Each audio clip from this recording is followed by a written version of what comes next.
Erev Tov. I'm Rabbi Lana. I moved here with my family 2 months ago from Israel. Israel has been the only place that I know to call home since I was 8 years old. So what I'm going to say next will reflect this.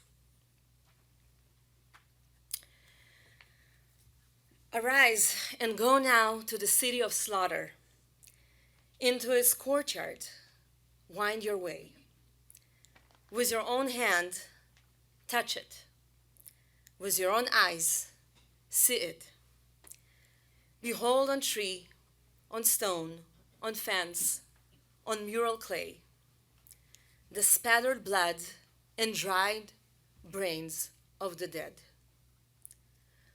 Proceed then to the ruins, the split walls reach, where wider grows and hollow, and greater grows the breach. Pass over the shattered hearth, attain the broken wall, whose burned and barren brick, whose charred stones reveal the open mouth of such wounds that no mending shall ever mend, nor healing ever heal. These were the opening words of a very long poem called In the City of Slaughter by Chaim Nachman Bialik, written in 1903 after the Kishinev pogrom.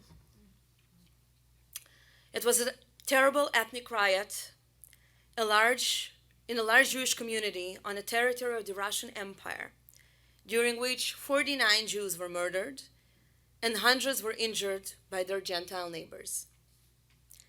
The Kishinev pogrom was a turning point in Jewish history, particularly for the Eastern European Jews, many of whom left the continent immediately after, immigrating in large numbers to this country, while others making their way to Palestine, later Israel.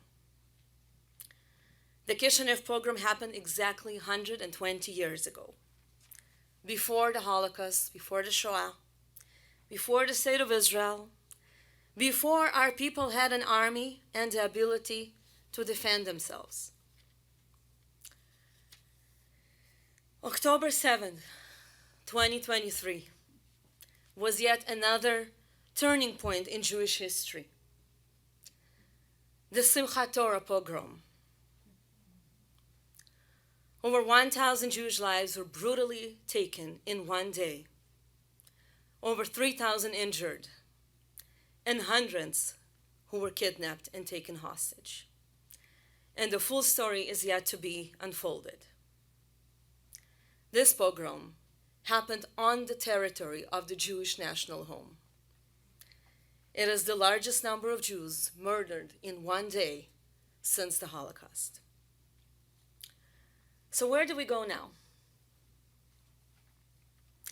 It happened to families who were sleeping in their beds at 6:30 a.m. on a Shabbat morning. Women, children, elderly, who did not harm anybody. It happened to hundreds of beautiful young men and women who celebrated life while they were dancing at a music festival, dreaming about life filled with peace, light, and love. The years and the locations of the pogroms have changed, but the question is eternal, and it remains. Why? Why? Why? And the answer also doesn't change, because we are Jewish. So what do we do now? First, we weep, and we mourn, and we cry, and then we do everything else. It is written in the book of Lamentations, Al ele ani bochia, For these things I weep. I weep for my friend and colleague Raz Shlemovich, his partner Moran, and their 4 sons from Moshav Netiv HaAsera. They miraculously survived while witnessing 15 of their neighbors being slaughtered in front of their eyes. Al ele ani bochia. I weep for Ophir Lipstein, the mayor of the Regional Council of Shara Negev, who was murdered while he was fighting with terrorists just outside of his own home in Kibbutz Kfar Aza. Ophir was 50 years old, married to Vered, a father of 4 sons. One of them, Nitzan, only 19 years old, was injured and is currently missing. After 30 hours of fighting, the family was evacuated from the kibbutz, while leaving Ophir's body lying on the ground outside of his own home, and not knowing what happened to their son, Nitzan. Al ele ani bochia.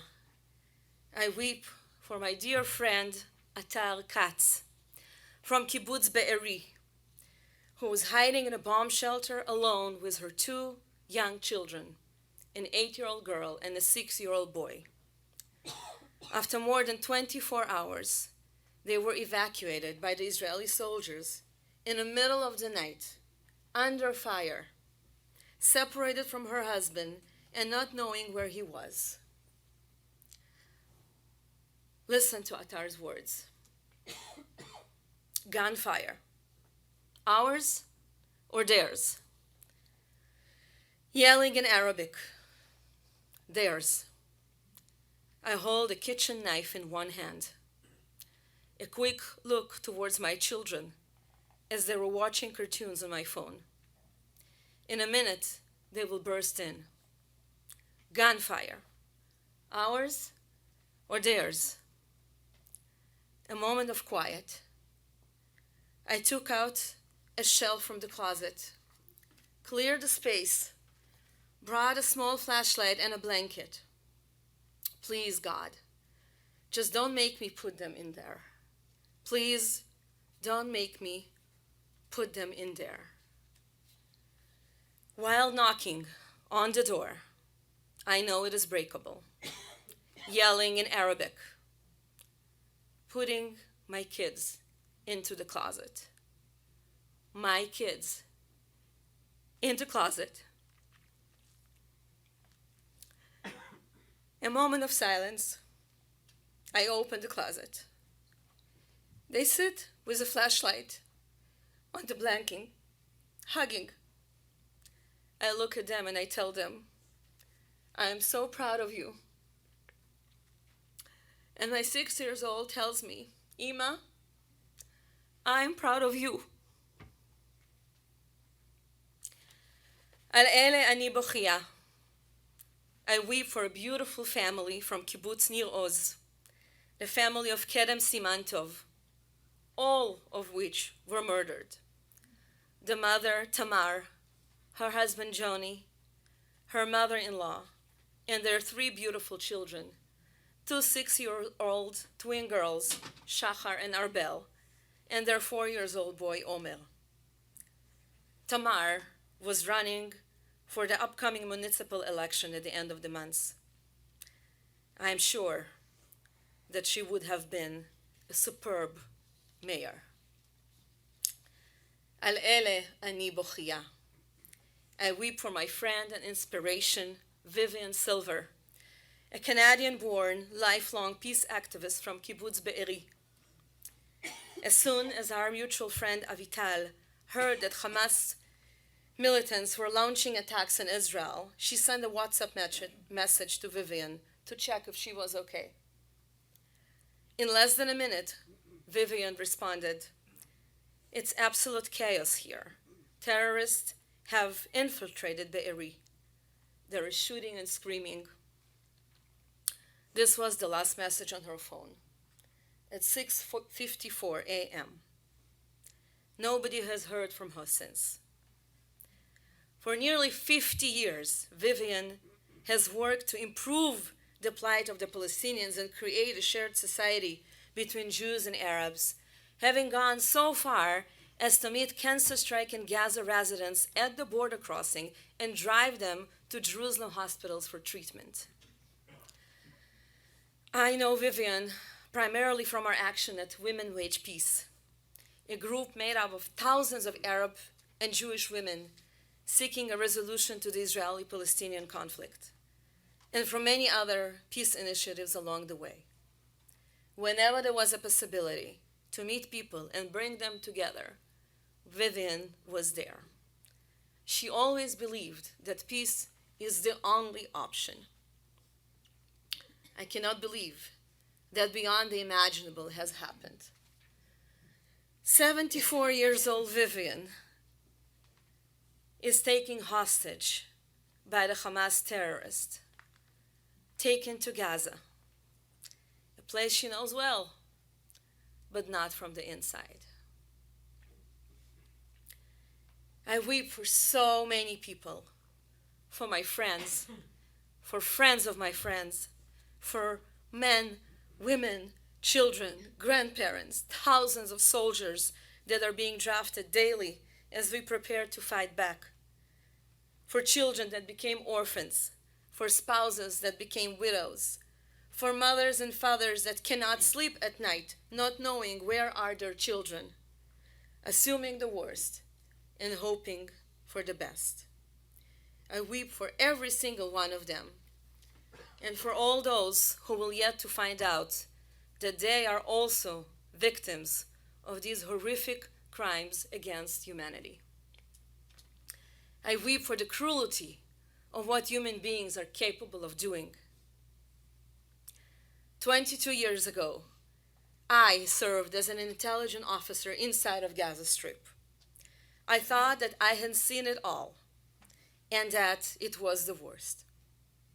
For many years after, I spent my life efforts fighting for peace, equality, and human rights, especially for Palestinians in the West Bank and Gaza. And now, I weep as I feel completely astonished and helpless. While trying to bring comfort to myself and others, I realize that there are 3 levels of consciousness we are dealing with right now. The first, overcoming the shock of this unprecedented brutal attack. The second, trying to understand how on earth could this have happened to us with all of the intelligence and all the superb technology. How could this have happened? And the third, finding whom to blame. Who should we hold responsible? I know that as human beings, when we don't understand something, the immediate response is looking for answers and finding who to blame. And believe me, as an Israeli, I have a very long list of my own. However, as difficult as this is, I'm going to ask all of you not to do that. Or at least, not right now. There will be time to demand answers to all the questions and to hold our leaders accountable. Now is not that time. Now is time for mourning. We are experiencing a deep trauma, a collective trauma, and an individual trauma, an intergenerational trauma, which affects all of us. We are a container of so many different feelings and emotions: sadness, grief, hatred, anger, rage, fear, anxiety, numbness, despair, helplessness, and so much more. All of it is right and relevant. We have never experienced anything even remotely similar. It is unprecedented. Healing takes time, but we can heal together. Our strength is in our unity, in our oneness. This is who we are. We are a family. We are here for one another. One people. Am Echad. We are wounded. We are bleeding. We are hurting. We are weeping. But we are doing it all together. Am Echad. The Holy One is weeping with us. The story in the Talmud says that the night consists of 3 watches, and over each and every watch, the Holy One, blessed be He, sits and roars like a lion in pain. The Holy One shares our pain, our sorrow, and our deep sense of mourning. Acknowledging this fills me with hope. Yesterday, my friend Rabbi Naomi Efrat attended a Shiva in honor of 2 people, Bilha and Yaakovi Yinon. They were married for more than 50 years and were murdered together on Shabbat morning in Netiva Asera. Naomi shared that at the entrance to their home, there was a sign saying, Ve'ahavta lereacha kamocha, and you shall love your neighbor as yourself. And underneath there was another sign saying, if you believe it is possible to destroy, believe it is also possible to fix. Their son Maoz and his siblings were smiling and hugging all who came to comfort them. He is experiencing the absolute worst, but he doesn't give up the hope. Hope is humanity, the belief that most people are truly good. At this time, thousands of Israelis and others around the world volunteer their time and money day and night by collecting donations and supplies, by visiting the injured in hospitals, being there with bereaved families, opening their homes for whoever is in need, and so much more.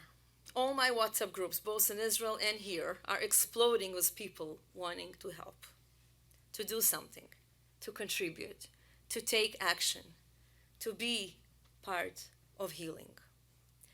I know many of you are asking yourselves what you can do, what we can do, and we will address it later this evening. This is hope. This is the beauty of humanity. And it is the only possible answer to terrorism.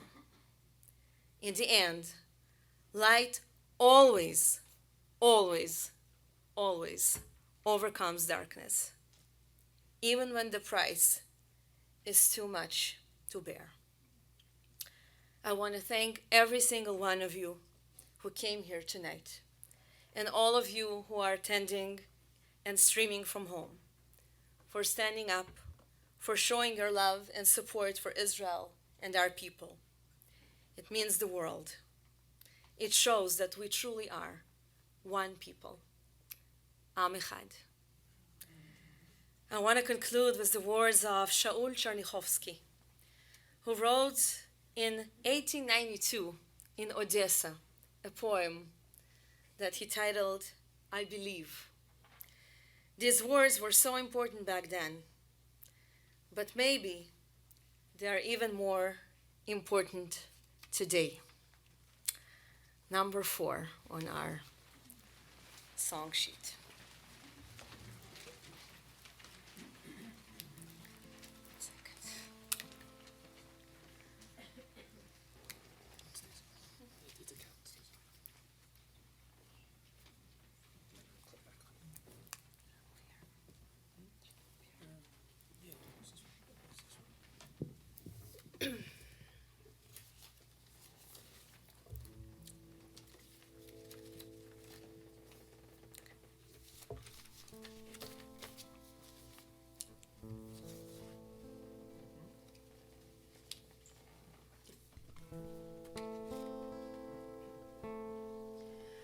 שחקי שחקי אל החלומות,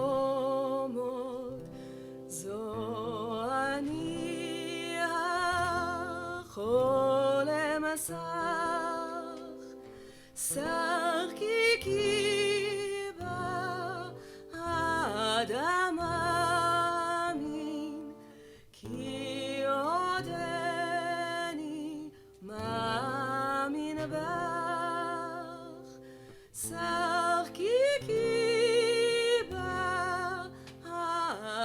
מאמין כי עודני מאמין בך. Laugh, oh laugh at all my visions.